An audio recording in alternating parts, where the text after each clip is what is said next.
ভিডিওটা ধাক্কা দিবেন না, কথাগুলো মনোযোগ দিয়ে শুনুন।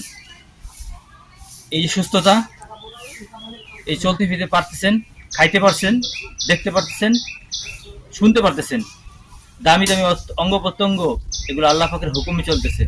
আল্লাহ সুবহানাহু ওয়া তাআলা যদি হুকুমকে উঠায় নেয়, এগুলো থাকবে, কিন্তু শুনতে পারবেন না, দেখতে পারবেন না, চলতে পারবেন না। সকল ক্ষমতার মালিক একমাত্র আল্লাহ তাআলা, সর্বশক্তিমান আল্লাহ তাআলা। আল্লাহ সুবহানাহু ওয়া তাআলা যা ইচ্ছা তাই করতে পারে, এই কথা দিলের মধ্যে বসাইতে হবে। আল্লাহ সমস্ত কিছু দেওয়ার মালিক।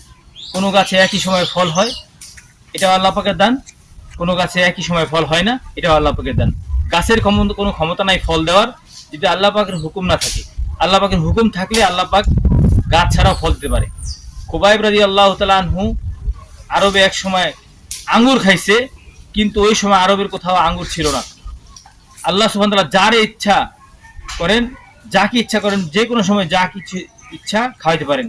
যেই সময় দুনিয়ার জমিনের ভিতরে যেই ফল না থাকবে, সেটাও আল্লাহ দিতে পারে। আল্লাহ পাকের কিছু দিতে কোনো কিছু দরকার হয় না। আল্লাহ পাক ফল দিতে গাছ দরকার হয় না, আর গাছ ইচ্ছা করলে ফল দিতে পারে না।